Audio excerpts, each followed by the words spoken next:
Hello friends, once again you are welcome to Shikhar ICS Online, where we are regularly discussing different topics of history, polity, geography, economics, science and technology and current affairs which are extremely useful for the purpose of preparation of civil services exams and other competitive exams also. Friends, पिछले कुछ दिनों से राष्ट्रीय और अंतर्राष्ट्रीय घटनाक्रम, पिछले कुछ दिनों से बल्कि मैं कहूँ कि पिछले कुछ दशकों से राष्ट्रीय और अंतर्राष्ट्रीय घटनाक्रम इस तरह से घट रहे हैं कि भारत जो है, जिसमें बहुत तेजी से एक बड़ी वैश्विक राजनीतिक विश्व शक्ति के रूप में उभर रहा है, भारत एक ग्लोबल पावर बनने की दिशा में आगे बढ़ रहा है। और इसमें केवल भारत के जो प्रयास है, भारत जो प्रयास कर रहा है वो तो सम्मिलित है ही, लेकिन जो इंटरनेशनल घटनाक्रम हो रहा है, अंतर्राष्ट्रीय घटनाक्रम हो रहा है, उसका भी बड़ी भूमिका होती जा रही है। खासतौर पर इसमें भूमिका है रिसेंटली जो अभी G20 की बैठक हुई है उसकी। G20 की बैठक ने भारत को इस दिशा में एक बड़ा अपथ्रस्ट जो है वो प्रदान किया है to be a major global political power. तो आज हमारी चर्चा का विषय यही G20 की बैठक और इसके रिजल्ट्स, इसके इम्पैक्ट्स और इसके इम्प्लीकेशन होंगे। आप देख रहे हैं शिखर आईसीएस चैनल और मैं हूं आपका फ्रेंड सुनील सिंह। फ्रेंड्स, आगे बढ़ें इसके पहले मैं आपसे एक रिक्वेस्ट करूंगा कि एक तो आप इस वीडियो को पूरा देखिए, अंत तक देखिए, ताकि आप वीडियो के जो अलग अलग पहलू हैं उसको ठीक से समझ पाएं, जान पाएं, उसको एनालाइज कर पाएं। दूसरी चीज़ ये है कि अगर आपको ये वीडियो अच्छा लगता है तो आप इसे लाइक ज़रूर कीजिए, ये हमारा प्रोत्साहन बढ़ाता है, हमारा मनोबल बढ़ाता है। और इसके साथ साथ इसे आप शेयर भी कीजिए अपने फ्रेंड्स के साथ, particularly the like-minded friends, particularly the friends who are preparing for civil services and other competitive exams। और हाँ, अगर आपने ये चैनल अभी तक सब्सक्राइब नहीं किया है तो इसे सब्सक्राइब जरूर कीजिए, बेल आइकन दबाइए, so that you can get these videos regularly। तो बढ़ते हैं आगे। देखिए, सबसे पहले आज की वीडियो में हम ये देखेंगे कि आखिर ये G20 क्या है, ग्रुप 20 क्या है, एक। दूसरी चीज़ हम ये भी समझने की कोशिश करेंगे कि G20 की बैठक की अध्यक्षता भारत को किस तरह से मिली और भारत ने किस तरह से इसको परफॉर्म किया है। और सबसे ज़्यादा इंपॉर्टेंट ये कि G20 की मीटिंग का क्या प्रभाव रहा है, क्या इसके निहितार्थ है, क्या इम्प्लीकेशंस है, इसको समझने की कोशिश करेंगे। And how it is helpful, how it is beneficial for India to be the next global power, ये सब चीज़ों को देखेंगे। देखिए, G20 जो है विश्व के 20 देशों का एक संगठन था। हालांकि अभी इसकी मेंबरशिप जो है वो कम है, 19 मेंबर्स है अभी। ऐसे देशों का संगठन है जो विश्व की अर्थव्यवस्था को बहुत ज़्यादा प्रभावित करते हैं।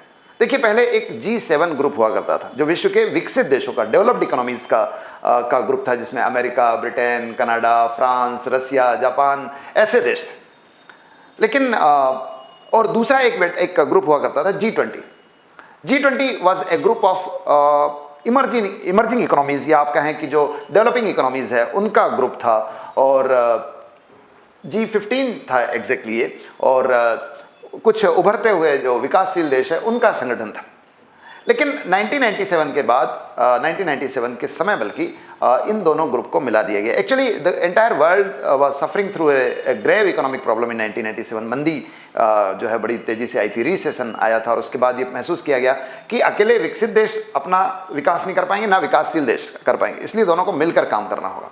ये भावना 2007 की जो मंदी आई थी उसके बाद तो बहुत ज़्यादा विकसित हुई, और उसके बाद बहुत एक्टिवली काम कर रहा है G7 और G15 मिलके। तो G7 और G15 मिलके बन गया है G20, जिसमें विकसित देश जो G7 के देश मैंने बताए थे वो तो है ही, लेकिन साथ साथ India, South Africa, Mexico, Saudi Arab, Korea, तुर्की, ऐसे विकासशील देश भी इसमें सम्मिलित है। टोटल 19 कंट्रीज इसमें जो है इंक्लूडेड है। तो ये तो G20 है। खास उद्देश्य है देशों के बीच आर्थिक सहयोग को बढ़ावा देना, अर्थव्यवस्था संबंधित जितने अलग अलग पहलू है, व्यापार को, निवेश को, इंफ्रास्ट्रक्चरल डेवलपमेंट को, टूरिज्म को, एनवायरनमेंट को, क्लीन एनर्जी को, इन सब चीज़ों को प्रोत्साहन देना, इस चीज़ में, इनमें सब में सहयोग करना एक दूसरे के साथ, ये G20 का उद्देश्य है, ऑब्जेक्टिव है।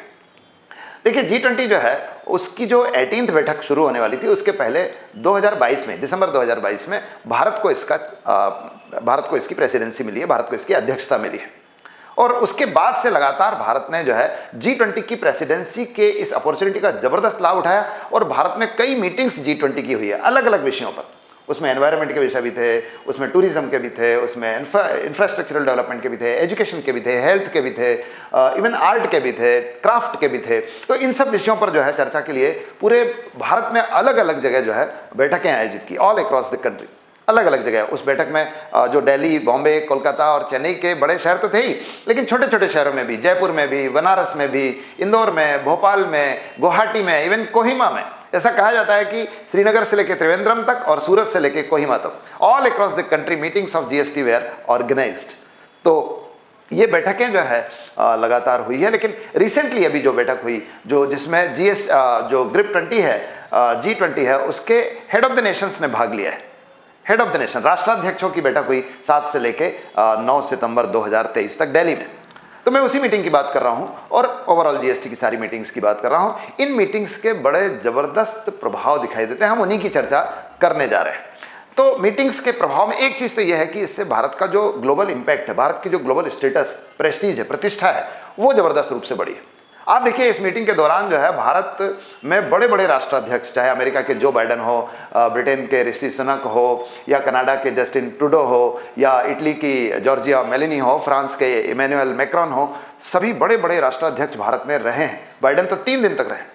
तो स्वाभाविक सी बात है कि इतने बड़े बड़े जो राजनीतिक शक्तियां हैं विश्व की, वो अगर दिल्ली में होंगे, भारत में होंगे, तो the entire world will look at India, entire global media will look at India. तो पूरे विश्व का ध्यान, कूटनीतिज्ञों का ध्यान, पत्रकारों का ध्यान, एनालिस्ट का ध्यान पूरा भारत पर था। तो स्वाभाविक सी बात है कि इससे भारत की प्रतिष्ठा क्या हुई है, बढ़ी है। और मतलब पूरा भारत जो है वो विश्व की नज़र में आ गया, जिसको हम कह सकते हैं दृष्टि का केंद्र बन गया, विश्व दृष्टि का केंद्र बन गया इस दौरान। तो ये एक चीज़ तो ये हुई है। दूसरा आप देखिए कि भारत में निवेश में भी इसमें सहायता मिलेगी, क्योंकि इतनी सारी मीटिंग हुई, लगभग 200 से ज़्यादा मीटिंग हुई है 60 से ज़्यादा जगहों पर। और इस मीटिंग के दौरान जो है अलग अलग डेलीगेट्स आए, केवल हेड ऑफ द नेशंस थोड़ी आए, डेलीगेट्स आए, दूत मंडल आए, और वो दूत मंडलों के सदस्य आए, उनके सहयोगी आए, उनके एडमिनिस्ट्रेटिव जो एसोसिएट्स थे वो भारत में आए, और उन्होंने अलग अलग जगह को देखा। उन्होंने सूरत को भी देखा, उन्होंने इंदौर को भी देखा, उन्होंने त्रिवेंद्रम को भी देखा, उन्होंने कोयम्बटूर को भी देखा। तो अलग अलग जगहों पर गए और उन्होंने भारत की जो इंफ्रास्ट्रक्चरल डेवलपमेंट है, चाहे वो रोड के रूप में हो, चाहे वो सी पोर्ट्स के रूप में हो, एयरपोर्ट्स के रूप में हो, पावर जनरेशन के रूप में हो, स्किल के रूप में हो, स्किल्ड लेबर के रूप में हो, इसको देखा।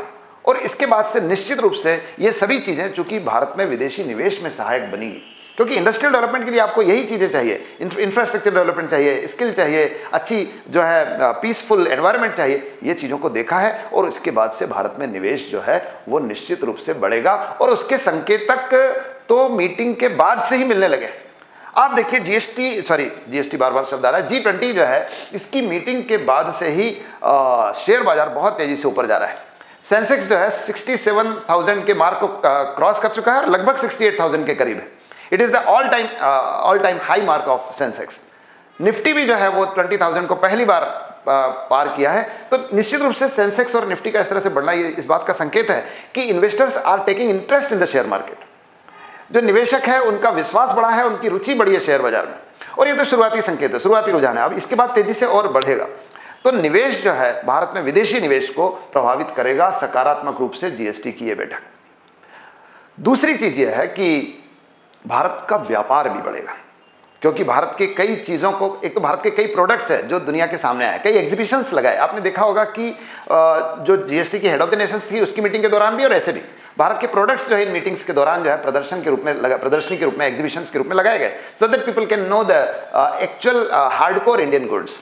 तो वो चीज़ों को देखेंगे, उनका ट्रेड बढ़ेगा और इन चीज़ों के प्रति विश्व का रुझान बढ़ेगा। लेकिन एक और चीज़ आप देखिए, इसी मीटिंग के दौरान जो है India middle east Europe corridor, इसको लेकर भी समझौता हुआ है।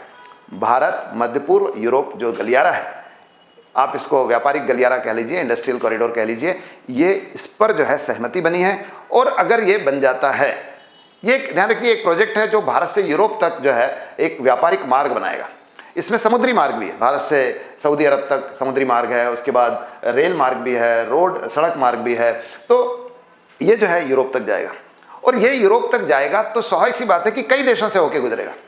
उसमें सऊदी अरब भी है, उसमें जो यूएई भी है, उसमें मिडिल ईस्ट के दूसरे देश जो ओमान है, कतार है और बहरीन है, और इसके अलावा इराक है, कुवैत है, ये तो इंक्लूड होंगे। और उसके बाद तुर्की भी होगा, और उसके बाद यूरोप के जो देश है, ग्रीस भी होगा, इटली भी होगा, जर्मनी भी होगा, ये सारे देश इसमें जुड़ेंगे। और जब जुड़ेंगे तो स्वाभाविक सी बात है कि इनसे भारत का व्यापार क्या होगा, बढ़ेगा।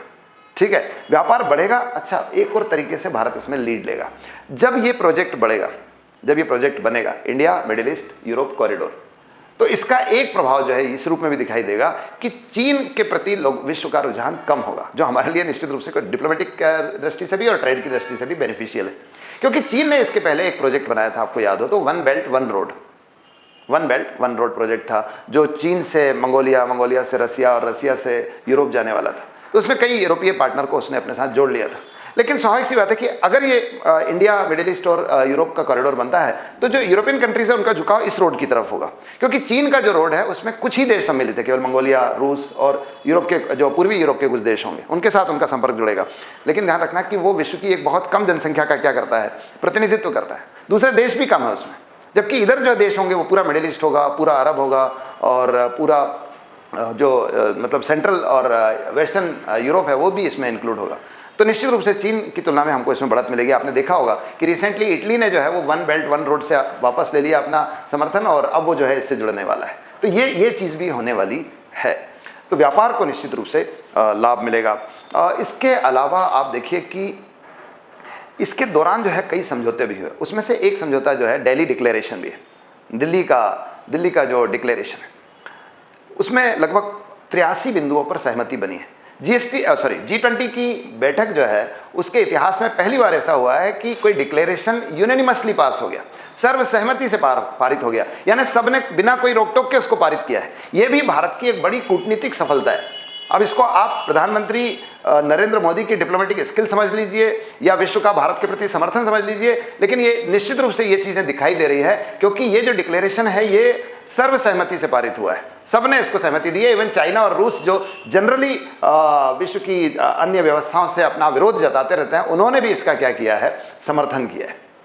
तो जो है ये मतलब 83 पॉइंट्स का है, जिसमें ट्रेड भी है, टूरिज्म से संबंधित है, सबसे खास चीज़ है एनवायरनमेंट से संबंधित चीज़ है, जिसमें नेट जीरो इमिशन का एक एग्रीमेंट है कि सभी देश जो है वो कार्बन डाइऑक्साइड जैसी गैसेस जो ग्रीन हाउस इफेक्ट और ग्लोबल वार्मिंग को बढ़ावा देती है, इन गैसों के नेट जीरो एमिशन को बढ़ावा देंगे, यानी इनके एमिशन को कम करेंगे। इसके अलावा क्लीन एनर्जी पर एक दूसरे के साथ सहयोग करेंगे, यानी ऐसी एनर्जी जो पर्यावरण को दूषित नहीं करती है, प्रदूषित नहीं करती है, खासतौर पर जिसको हम अल्टरनेटिव एनर्जी कहते हैं या रीन्यूएबल एनर्जी कहते हैं या पुनर्नवीकृत ऊर्जा कहते हैं, उन ऊर्जा स्रोतों को बढ़ावा देंगे और उसमें प्रोत्साहन देने में एक दूसरे के साथ सहयोग करेंगे। ऐसे कई मुद्दों पर दिल्ली डिक्लेरेशन पर जो है, दिल्ली घोषणा पर जो है सहमति बनी है, और ये पास करा लेना भी भारत की एक बड़ी उपलब्धि है। इसके अलावा देखिए कि इसी बैठक के दौरान ये भी तय हुआ है कि जो अफ्रीकन यूनियन है, अफ्रीका देशों का एक यूनियन है जिसको अफ्रीका यूनियन कहते हैं, जिसमें 55 कंट्रीज हैं, उन देशों को भी G20 के एक मेंबर के रूप में मान्यता दी गई है। इसी मीटिंग के दौरान G20 का एक मेंबर होगा अब अफ्रीका यूनियन, तो उसको मान्यता दिलाने में पहल जो की है भारत ने की है, भारत ने उसका समर्थन भी किया है। तो उसको जब अगर उसको सदस्यता मिल गई है जैसे, तो निश्चित रूप से इसका लाभ भी भारत को मिलेगा, क्योंकि एक तो इससे विकसित देशों की भागीदारी, विकासशील देशों की भागीदारी बढ़ेगी। दूसरा, जो अफ्रीकन कंट्रीज है या विकासशील देश है, उनका लीडर के रूप में भारत उभरेगा। तो भारत को जो रीजनल या जिसको हम साउथ कहते हैं, विश्व का जो दक्षिणी भाग कहते हैं, अफ्रीका दक्षिणी भाग में ही आता है, तो उसका समर्थन भारत को बढ़ेगा, क्योंकि भारत जो है विकासशील देशों के नेता के रूप में उभर रहा है G20 के मंच पर।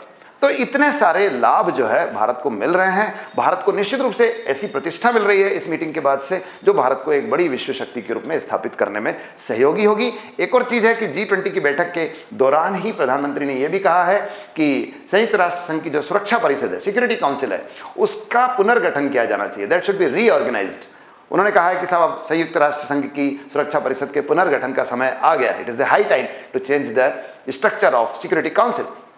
इसका मतलब यह है कि भारत ने बहुत जम के, बहुत दमदारी के साथ जो है सिक्योरिटी काउंसिल में अपनी स्थायी सदस्यता की दावेदारी को मजबूती के साथ एक बार यहां रखा है। तो these are the benefits, these are the achievements of G20 meetings organized in India, friends। और इसका लाभ जो है निश्चित रूप से भारत को मिलेगा। तो ये था आज का वीडियो। निश्चित रूप से हम उम्मीद करेंगे कि ये वीडियो आपको अच्छा लगा होगा। जैसे मैंने बताया, आप लाइक कीजिए, फ्रेंड्स के साथ शेयर कीजिए और हमारे चैनल को सब्सक्राइब कीजिए। Thank you very much. Have a good day.